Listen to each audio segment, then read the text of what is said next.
चलो चालू तो हो गया है चालू तो हो गया। क्या कह रहा था? विकल्प नय और अविकल्प नय। विकल्प नय की तरफ से वस्तु सर्वथा भेदात्मक, और अविकल्प नय की तरफ से वस्तु सर्वथा अभेदात्मक। ठीक है, अब मैं अगली बात कर रहा था। अगला नय का जोड़ा जो है वो नित्य और अनित्य ऐसा है। अब एक मिनट, आगे चल करे क्या नित्य अनित्य, यह तो निक्षेप संबंधी है। एक मिनट, सामान्य और विशेष। हाँ, 18वां 19वां जो जोड़ा है वो नित्य अनित्य है। देखो ना, चलो कोई बात नहीं, अपन अभी फिलहाल विकल्प और अविकल्प पर ही रहेंगे। विकल्प नय से हम अगर वस्तु को देखते हैं तो हमको उसमें मारीची आदि आदि भेद हम कर सकते हैं, कोई प्रॉब्लम नहीं। हाँ, और अविकल्प नय से देखते हैं वस्तु को तो उसमें हम मारीची आदि भेद नहीं कर सकते, नहीं कर सकते। बस हमको जीव ही दिखाई देता है। समझ में आ रहा है क्या? अविकल्प नय। एक ये एंगल हो गया। दूसरी एंगल क्या हो सकती है? दूसरी एंगल सीधी है, गुणात्मक वस्तु, उसमें भी हम भेद करके देख रहे हैं और अभेद वस्तु देख रहे हैं, ऐसा भी ले सकते, कोई प्रॉब्लम नहीं है। आप कहोगे, कल भी ममता भाभी ने प्रश्न किया था कि भाई ये तो सेम बात हो गई, रिपीटेशन हो गया। आपको पहले ही बताया था, अध्यात्म में पुनरुक्ति दोष नहीं माना गया है, उसको गुण माना गया है। क्या कहा? पुनरुक्ति मतलब बार बार वही बात बोलना। क्या आप बार बार वही बात बोलते हैं, हम चिड़चिड़ा जाते हैं कि नहीं?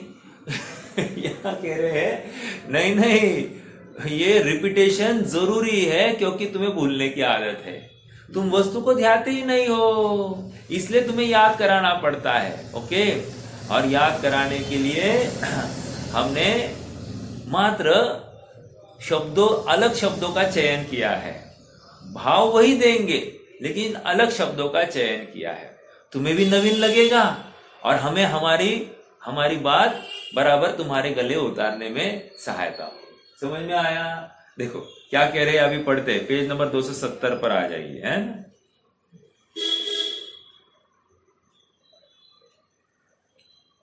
हाँ, 271 टॉप, 271 के टॉप से। ये कल पढ़ा था लेकिन अभी आज फिर से चालू करना है ना।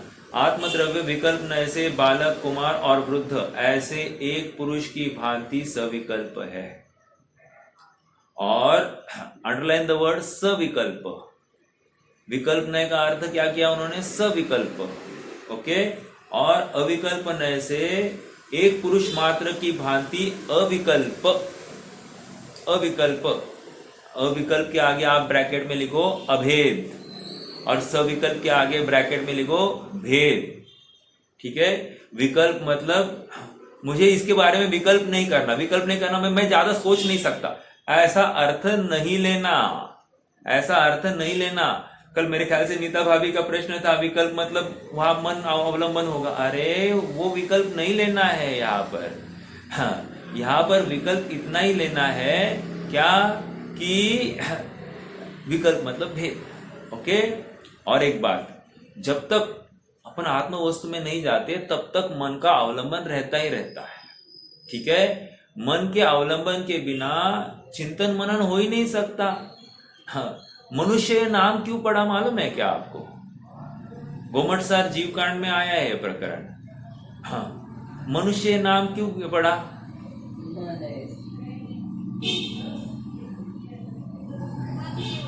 यस, मनंती इति मनुजा, मनन करे उसको मनुष्य कहते हैं। अब जो मन का उपयोग नहीं करता, इज यूजलेस, वो कुछ काम का नहीं है।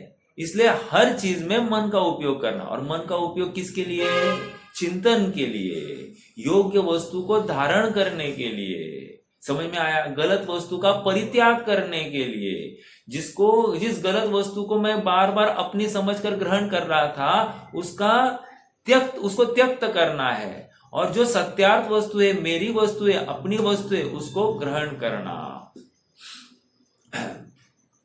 वैसे सम्यक ज्ञान करना है, अर्थात सम्यक श्रुत ज्ञान का निर्णय करना है हमको, तो वस्तु जितनी है वैसे ही पकड़नी पड़ेगी कि नहीं? आधी अधूरी वस्तु पकड़ेंगे तो क्या तकलीफ होगी? आधी अधूरी वस्तु का ज्ञान होगा। आधी अधूरी वस्तु का ज्ञान करके हमको कुछ होगा क्या? सम्यक तो होगा नहीं होगा। तो परिपूर्ण वस्तु समझना हमारा कर्तव्य है। हाँ, ओके। यहाँ विकल्प का अर्थ भेद है, ओके, और अविकल्प का अर्थ अभेद है। देखो, और एक विकल्प अविकल्प चलता है क्या? हाँ, विकल्प, हाँ, मतलब सविकल्प मतलब क्या? हमारे यहाँ पर सविकल्प ज्ञान को कहा है, और अविकल्प मतलब निर्विकल्प किसको कहा है? दर्शन को कहा है, राइट?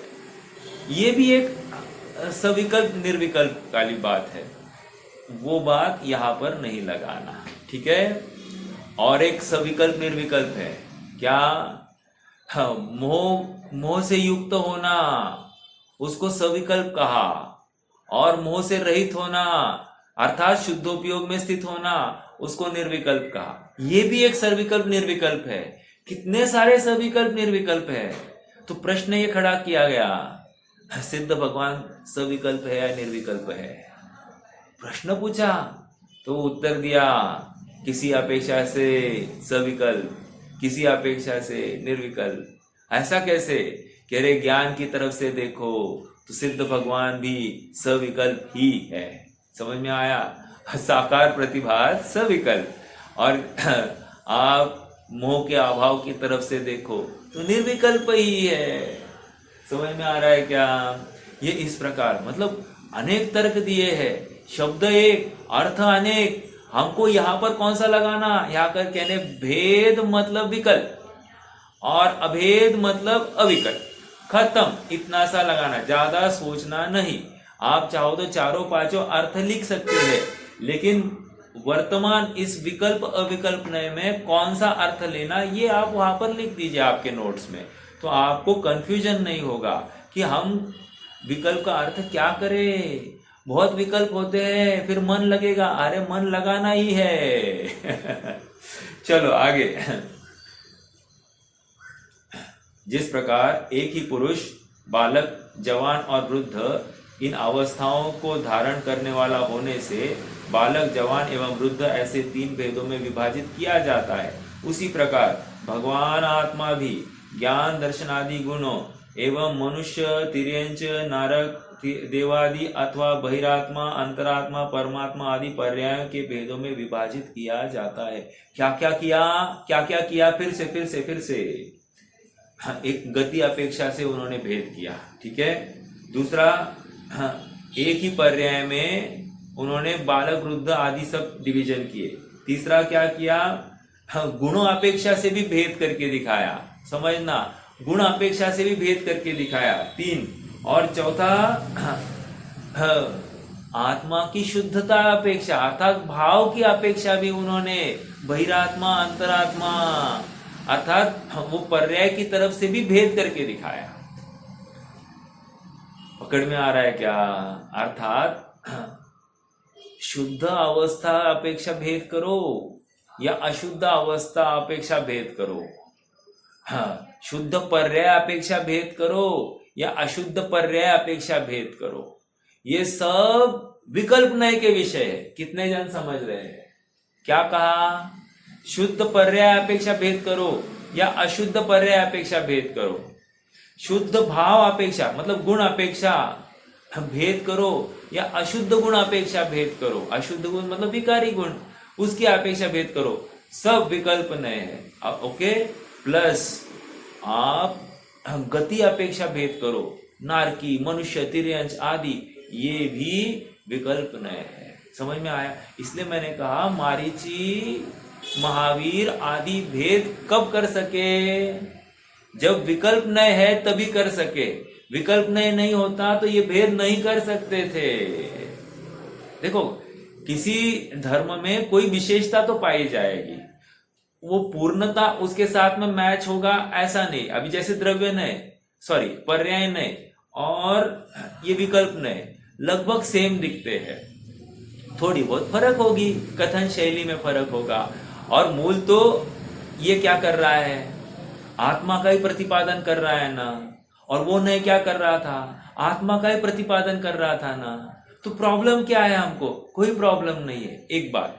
दूसरी बात, येन केन प्रकार से हमको, जैसे देखो एक गरम दल था और एक नरम दल था, बराबर है कि नहीं? गरम दल नरम दल मतलब क्या? अरे भगत सिंह आदि गरम दल के लोग थे और नरम दल गांधी जी गोखले आदि नरम दल के लोग थे।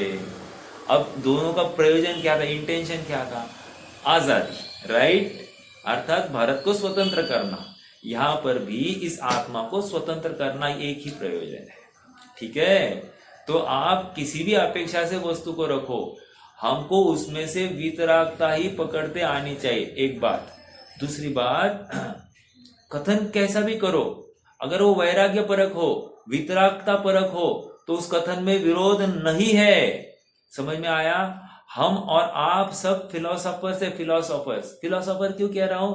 क्योंकि हम अपनी स्वतंत्र सोच रखते हैं।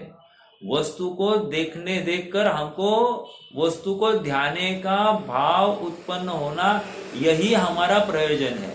तो फिर कथन कुछ भी करो, किसी भी शब्द का अर्थ कुछ भी करो, उसमें से वैराग्य झलकना चाहिए, उसमें से वस्तु को ध्याने की प्रेरणा होनी चाहिए, इतनी सी बात है। आप पकड़ रहे मेरे को? इसलिए मैं क्या बात कर रहा था, फिलोसोफर को इसी प्रकार से सोचना चाहिए, येन केन प्रकार से बाहर से खींचकर अंदर लाना है, ठीक है? और ये विकल्प नय के माध्यम से हमको ये सब संभव है कि वस्तु अच्छी है, बुरी है, यह अवस्था खराब है, यह अवस्था अच्छी है, ये सब कहने वाला कौन था? विकल्प नय था। विकल्प नय ने नहीं कहा होता तो हम वस्तु का यथार्थ निर्णय नहीं कर पाते। भेद के माध्यम से तो वस्तु समझाई जाई गई। कल भी कहा था ना, क्या सामान्य शास्त्र तो न्यूनम विशेषो बलवान भवेत, अर्थात सामान्य कथन, और एक क्या कहा था, सामान्य कथन खर विषानवत, क्या है वो? निर्विशेषो ही सामान्यम भवेत खर विषानवत, मतलब क्या? निर्विशेषो ही सामान्यम, विशेष से रहित जो सामान्य है वो खर विषानवत होता है। खर विषानवत मतलब गधे के सिंग समान, डज नॉट एग्जिस्ट, पॉसिबल ही नहीं है तुम सामान्य को ग्रहण करो, विशेष के बिना तुम सामान्य को ग्रहण नहीं कर सकते। एक प्रश्न और, जैसे मैंने विकल्प नहीं कहा, ठीक है, ये तो विकल्प है ही, विकल्प नामक धर्म, लेकिन अविकल्प धर्म भी ये विकल्प है कि नहीं है? कल मैंने बात की थी शायद, विकल्प नामक धर्म भी विकल्प है कि नहीं, सॉरी, अविकल्प नामक धर्म ये भी विकल्प है कि नहीं है?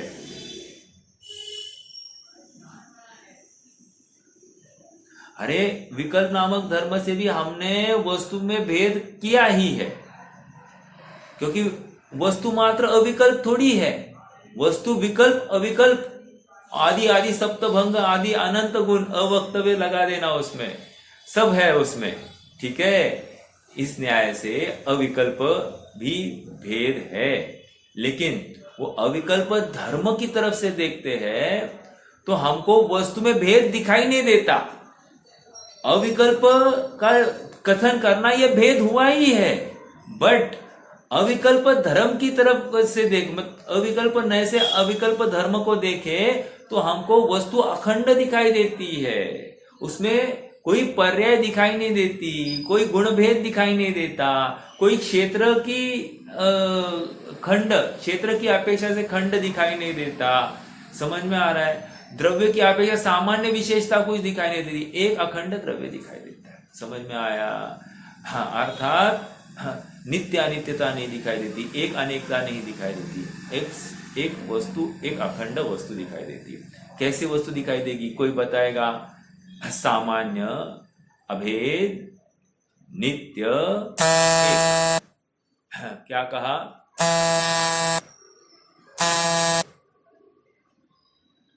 सामान्य, नित्य, सामान्य, अभेद, नित्य और एक, ऐसी वस्तु दिखाई देती है। समझ में आ रहा है क्या? ये इसको, इस समग्र वस्तु को अखंड कह रहे हैं। अभेद कह रहे हैं। प्रश्न है फिर से, साहब हमको तो आत्मा को ही ध्याना था, फिर हमको विकल्प करने क्यों लगाते हो, अर्थात ये करो वो करो। हम डायरेक्ट आत्मा को ध्याएंगे ना। आत्मा को समझे बिना आत्मा ध्याया नहीं जाता, और समझने के लिए विशेष की आवश्यकता है। ठीक है साहब, हमको तो डायरेक्ट क्या करना है, एक किलोमीटर का रेस है, भागना ही है ना। हाँ भागना ही है, लेकिन भागते समय में कितना जोर से भागना, कब भागना, सीटी कब बजेगी, इन सब का ज्ञान चाहिए। कौन सी लेन में भागना, लेन छोड़कर भागोगे तो क्या होगा, ये सब तुम्हें ज्ञान चाहिए। समझ में आ रहा है? कौन से रोड से जाना, ये भी तुम्हें मालूम चाहिए। तो ये क्या है, विशेष सब जानकारी हुए बिना तुम मात्र भाग नहीं सकोगे। समझ में आया? उसी प्रकार विशेष जानकारी के बिना वस्तु को ग्रहण नहीं किया जा सकता। ओके, आइए अब थोड़ा सा आगे बढ़ते हैं।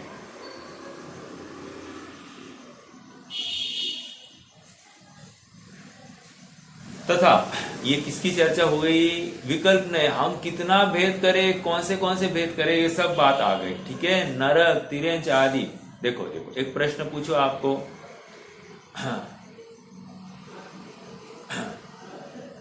जो करेगा सो भोगेगा, इस कथन की मीमांसा करनी है आपको। क्या कहा, जो करता है सो भोगता है, इस कथन की मीमांसा करनी है। आप कौन इस कथन की मीमांसा कर सकता है? ये सही है या गलत है, आपको इसका एनालिसिस करना है। जैसा कर्म करेगा उदय में भी वैसा ही आएगा। हाँ, बात मैं क्या कह रहा हूं, जो करेगा वो भरेगा या वो भोगेगा। मैं उदाहरण दूं, अपराध किसने किया, श्रेणिक ने। अपराध किसने किया, श्रेणिक ने। और भोग कौन? हाँ हाँ, बराबर। थोड़ा सा अभी इसमें आपको अर्थ अभी नहीं, आपने तो बोल दिया, लेकिन अब टू द पॉइंट आंसर दीजिए कि अपराध किया श्रेणिक ने और भोग रहा है वो नारकी, या आगे ले लीजिए, धर्म कर रहा है वो नारकी और भोगेगा वो महापद्म नामक पर्याय। मेरा प्रश्न इतना ही है, करेगा वो भोगेगा या और कुछ? जो करेगा वो भोगता है, या जो जिसने नहीं किया वो भोग रहा है? पर्याय की अपेक्षा देखो तो जो करेगा वो नहीं भोगेगा, और द्रव्य की अपेक्षा देखो तो फिर जो करेगा वही भोगेगा। हाँ, तो पर्यायर्थिक नय से जो करता है वो भोगता हुआ नहीं दिखाई दे रहा है, दूसरा ही भोग रहा है। ठीक है, एक बात। और द्रव्यार्थिक नय से देखो, वो द्रव्य की निरंतरता पाई जा रही है। अब देखो इसमें नित्य नय का अंश आ रहा है, निरंतरता पाई जा रही है, अर्थात जो कर रहा है वही भोगेगा। बस इतनी सी बात है। तो ये सरल बात है। हाँ, अब ये दो दृष्टियां क्यों दी? दृष्टियां इसलिए दी क्योंकि मैंने किया हुआ कर्म या मैंने किया हुआ परिणाम का फल मुझे ही मिलेगा, किसी अन्य जीव को नहीं मिलेगा। एक बात ये सब बतानी थी। हाँ, और मुझे मिलकर ही रहता है भविष्य में, ऐसा नहीं कि मुझे फल नहीं मिलेगा। एक बात। और पर्यायर्थिक नय से दिखाया जा रहा है कि अपराध होता ही हो, पर्यायर्थिक नय में ये बताया जा रहा है कि कर्ता एक है, भोक्ता दूसरा है। ठीक है, अर्थात वो पर्याय की भिन्नता दिखाना चाह रहे हैं, अर्थात परिणमन स्वभाव भी दिखाना चाह रहे हैं। ठीक है, तो अवस्थांतर भी दिखा रहे हैं और वस्तु की कायमता भी दिखा रहे हैं। ये दोनों बातें जरूरी है। एक अर्थ पूछूं, समय का अर्थ कौन कर सकता है? समय सार की तीसरी गाथा की टीका। समय का अर्थ क्या किया गया?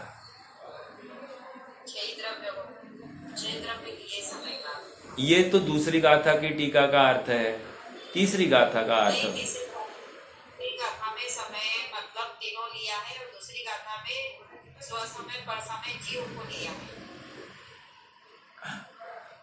ओके, चलो दूसरी गाथा का बोलिए फिर समय। जीव को बोला शुद्धात्मा। हाँ, अरे समय का संधि करके अर्थ बताइए ना।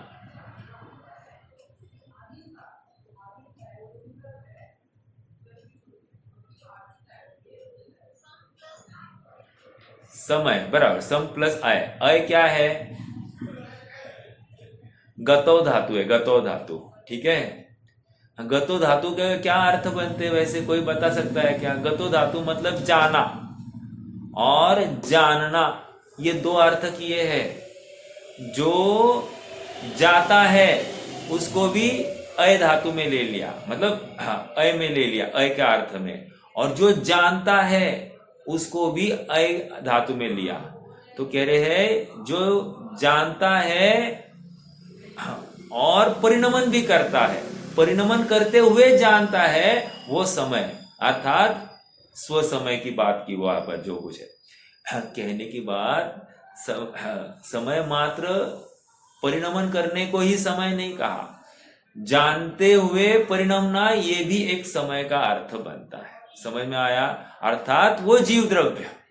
समझ में आया? मैं इतनी बात क्यों कर रहा हूं? परिणमन स्वभाव। ओके, तो ये परिणमन इस जीव का स्वभाव है और कहीं ना कहीं वो अवस्थाएं देखी जा सकती है और उन अवस्थाओं को देखने का दिखाने वाला वो विकल्प नामक धर्म है। ठीक है, प्लस वस्तु में कोई भेद भी किया गया, उन भेद को भी दिखाने वाला वो विकल्प नामक धर्म है। जैसे व्यवहारेणुवदिस्सदी जीवस्य चरित्रदंसनम णाणम, व्यवहार से हमको जीव में व्यवहार चारित्र दर्शन ज्ञान दिखाई देते हैं। और नविनिश्चयस्य जीवो, क्या है? मैं 16वीं गाथा ले ली शायद। नवी हो, नवी नई दर्शन नई चारित्र, नवीनाणम न चरित्रम न दंसनम जानो वो शुद्धो। बराबर, तो कह रहे इसमें कुछ नहीं, एक शुद्ध है, अभेद देख लिया। अभेद मतलब अविकल्प नय से हमको इतना ही दिखता है और विकल्प नय से हमको ज्ञान दर्शन आदि भेद भी दिखाई देते। ये भी विकल्प नय की तरफ से और अविकल्प नय से मात्र अखंड वस्तु दिखाई दी, हमको उसमें भेद दिखाई ही नहीं देते। मेरा प्रश्न है अभी, निर्णय करते समय विकल्प नय चाहिए कि नहीं चाहिए?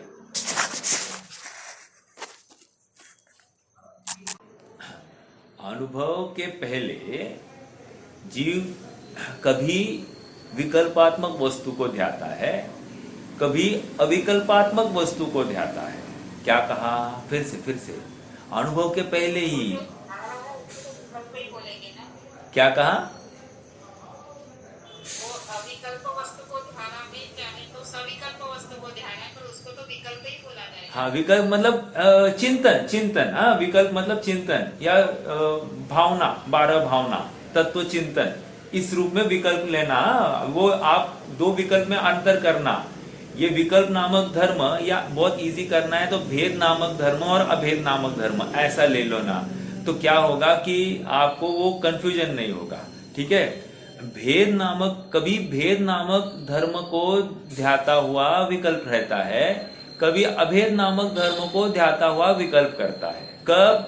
ये अनुभव के पहले की भूमिका में ऐसा निरंतर चिंतन चलता है।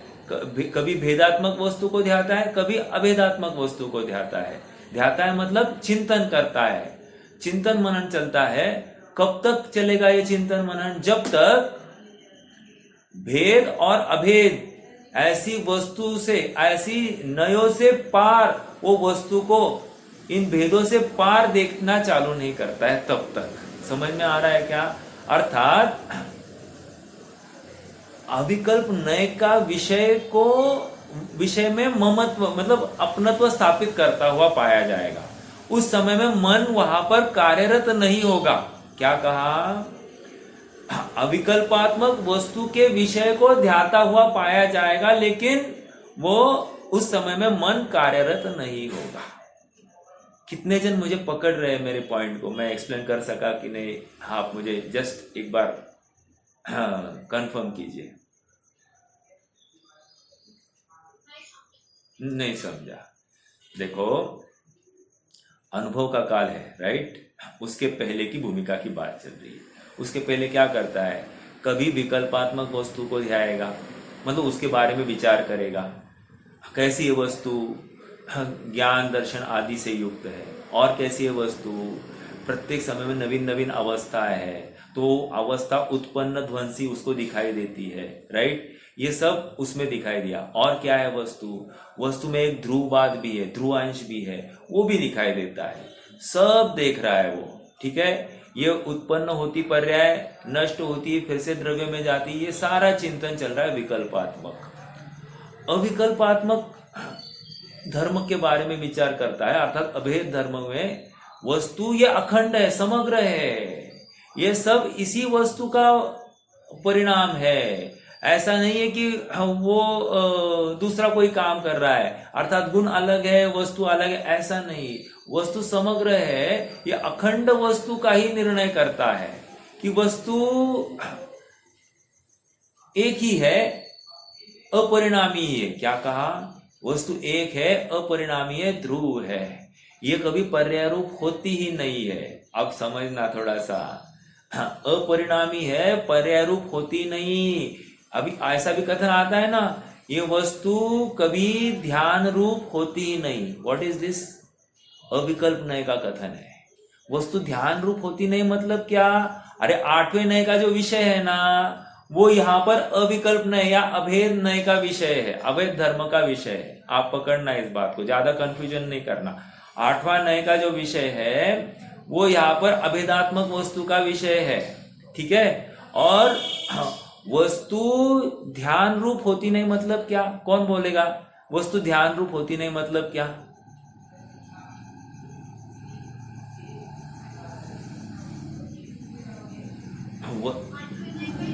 हाँ, वस्तु ध्यान रूप होती नहीं मतलब पर्याय ध्यान करती है, वस्तु को ध्यान करना नहीं है। वस्तु मतलब 8वें नय का विषयभूत जो ध्रुव तत्व है, उसको ध्यानवान करना नहीं, उसको परिणमन करना नहीं, वो अपरिणामी कह दिया।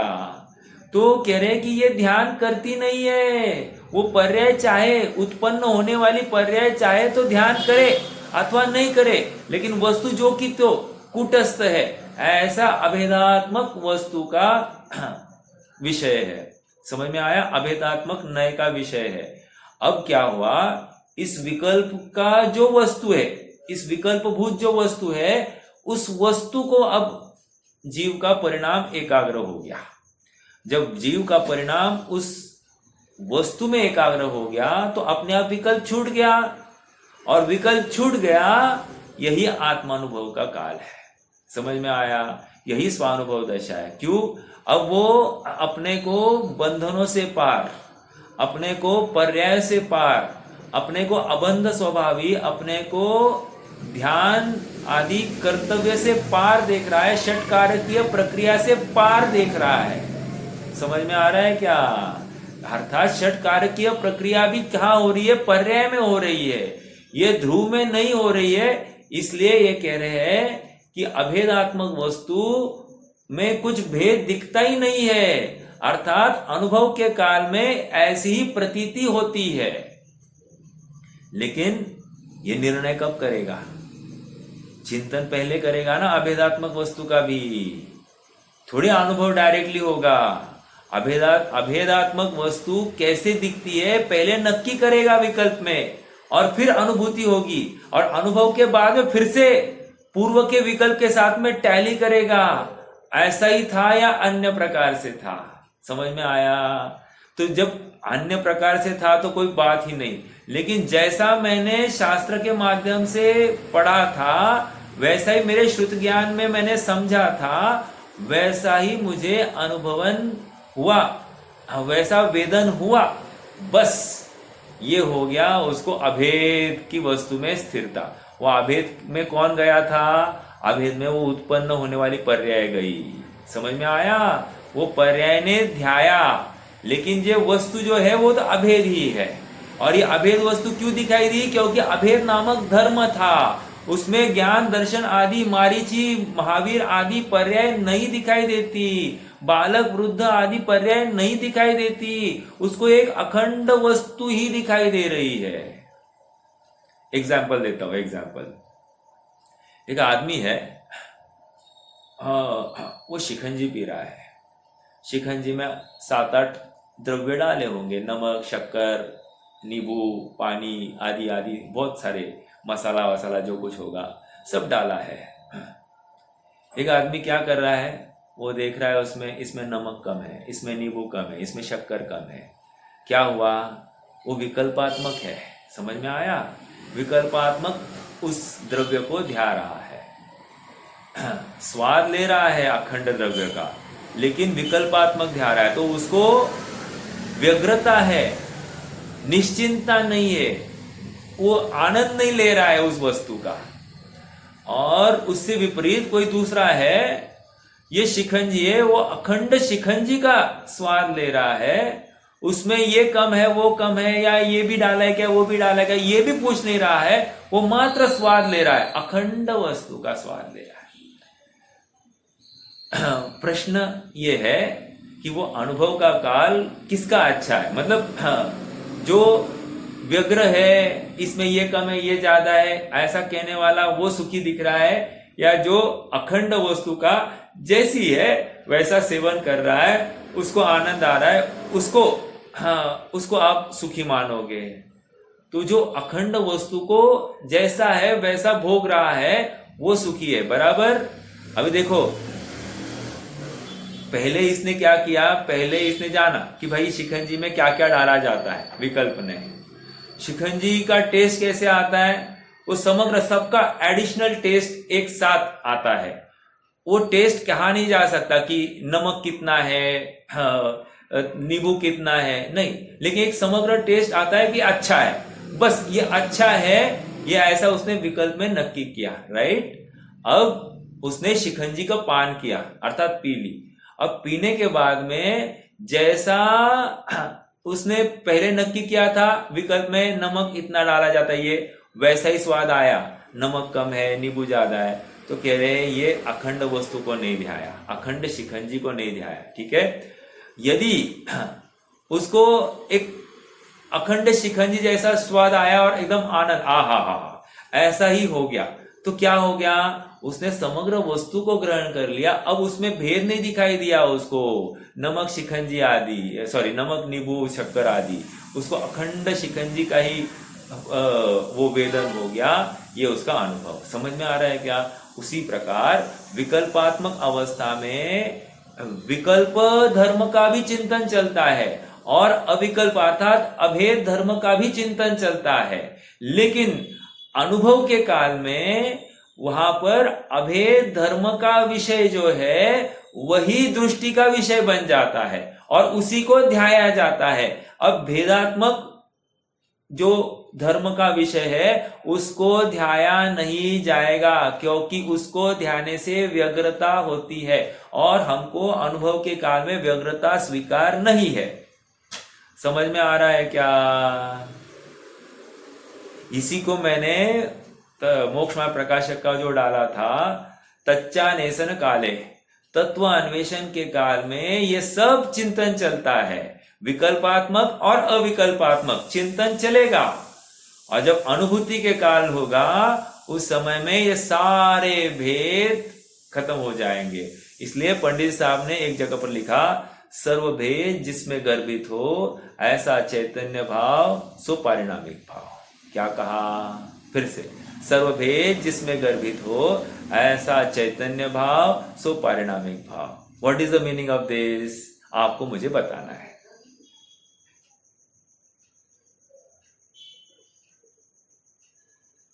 कोई बताएगा? नहीं,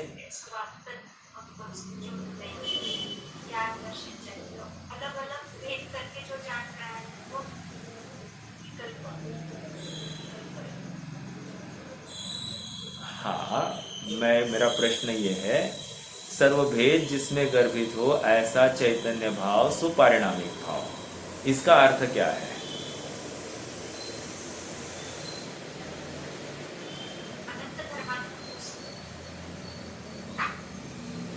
अनंत धर्मात्मक समग्र वस्तु जिसमें अब भेद ही नहीं किया जा सकता, वो अभेद वस्तु है, वो पारिणामिक भाव, और वो पारिणामिक भाव दृष्टि का विषय है। समझ में आ रहा है क्या? तो ये पारिणामिक भाव को दृष्टि का विषय बनाया है, जिसमें भेद होता ही नहीं है, जिसमें परिणमन होता ही नहीं है, जिसको प्रभाव होता ही नहीं है, जो अन्य से प्रभावित होता ही नहीं, किसी को ध्याता ही नहीं है। क्या कहा? वो किसी को ध्याता है ही नहीं, वो बस जैसा है वैसा ही है, कूटस्थ। ऐसे कूटस्थ वस्तु का ही अनुभवन किया जाता है। कौन करता है? तो पर्याय करेगी, लेकिन वस्तु तो जो पारिणामिक भाव है, जिसमें कोई भेद ही नहीं है, पर्याय से पार, गुण भेद से पार, ऐसी वो वस्तु, इस वस्तु को हमको ध्यान है। ठीक है? उसका निर्णय विकल्प में पहले किया जाएगा। मैं ये बार बार समझा रहा हूं। ठीक है, आगे बढ़ते हैं।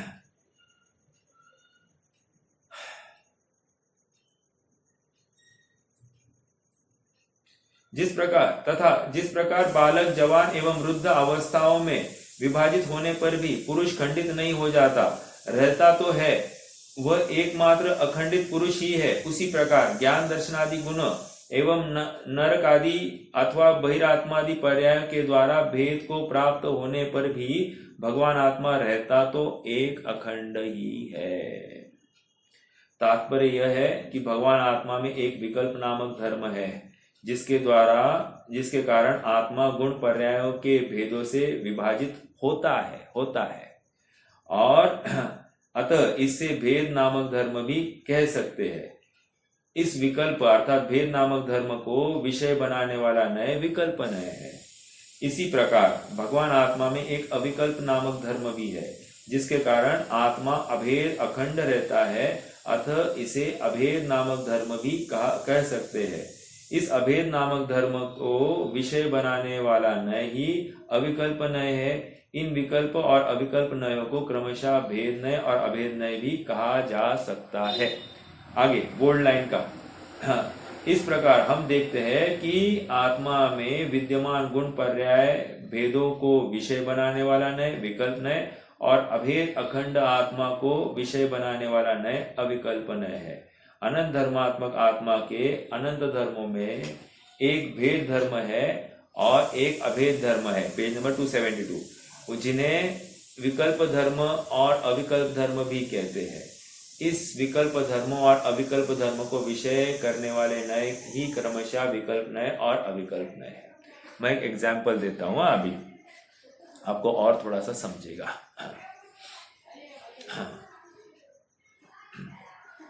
एक्चुअली ये थोड़ा सा नित्य नय और अनित्य नय का भी बैठ सकता है, बट यहाँ पर लगा सकते हैं अपन। देखो,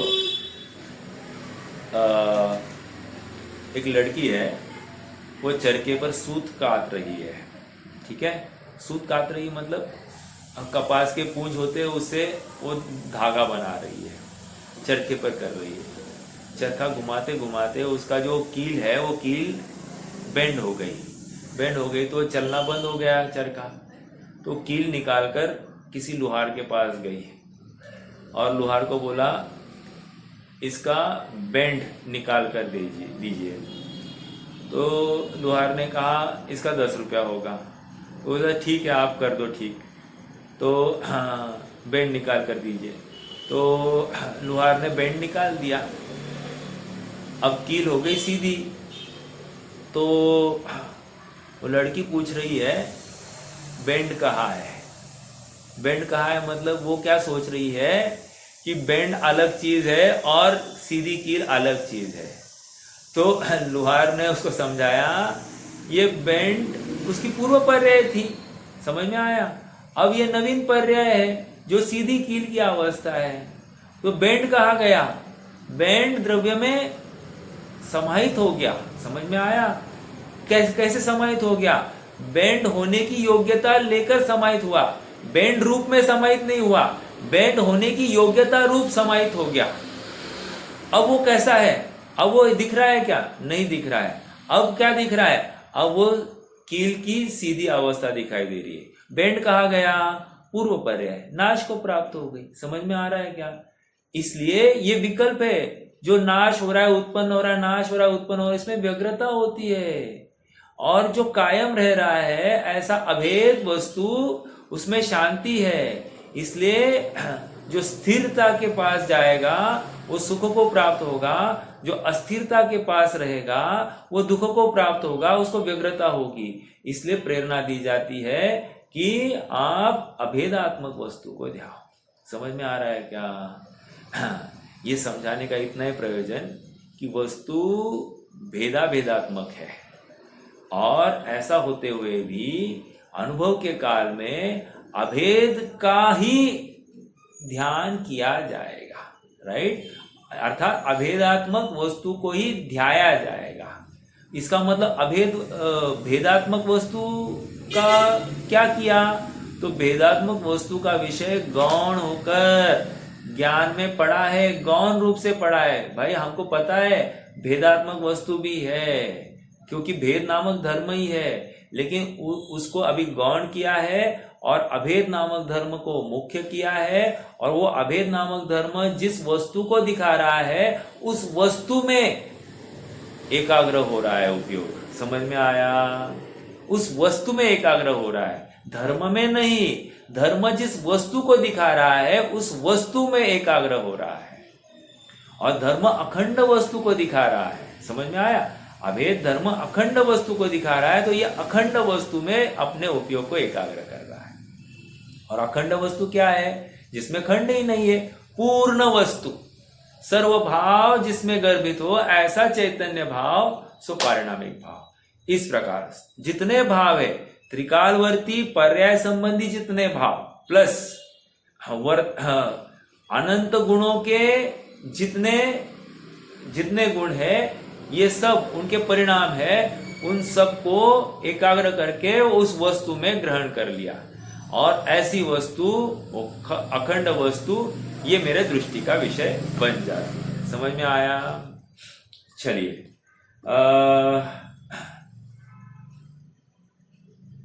एक बात, उदाहरण, समंदर से लहर निकली, कह ही रहा हूं मैं, समंदर से लहर निकली, अब वो बाहर है और अगले समय में फिर से समुंदर में गई, फिर दूसरी लहर निकली, वो फिर बाहर गई। मेरा प्रश्न है कि जो ये पहली लहर निकली थी 10 पर्याय पहले, वो समुद्र में वो थी कि नहीं थी? समुद्र मतलब वो द्रव्य में थी कि नहीं थी? थी। कहा थी? 10वें समय में उत्पन्न होने की योग्यता लेकर थी, राइट?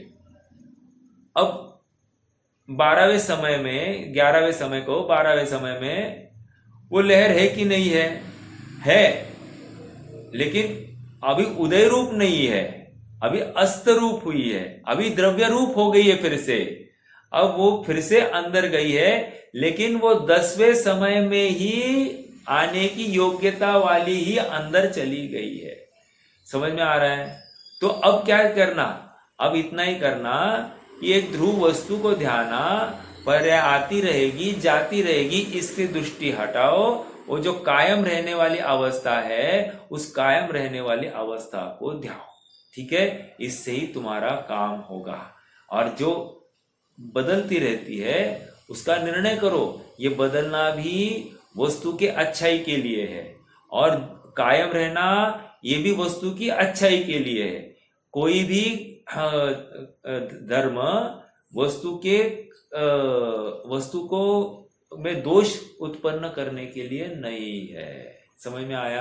क्योंकि वो धर्म है, स्वभाव है, और स्वभाव में कोई विकार का कारण या विकृति का कारण करता ही नहीं है। समझ में आ रहा है क्या? ठीक है, आज के लिए रुक जाते हैं। कोई प्रश्न है तो रख सकते हैं। विकल्प नय अविकल्प नय अपना हो गया है। विकल्प नय से हम वस्तु को भेद के रूप से समझ लेते हैं, विशेष के माध्यम से, और अविकल्पनय से अभेदात्मक वस्तु को ध्यान में सहजता आ जाती है। यदि विकल्पनय नहीं समझा होता तो गुणस्थान हम समझ ही नहीं सकते थे। गुणस्थान के माध्यम से हमको विकल्प समझ में आए, हम कहाँ खड़े हैं। बनारसी दास जी को इसी के वजह से, विशेषता की वजह से ही भान हुआ कि मैं कहाँ हूँ, नहीं तो वे भटक गए थे। गृहस्थ अवस्था में ही एक कमरे में बैठकर वे नग्न अवस्था में विचरण करते थे और स्वयं को मुनि कहलवाते थे।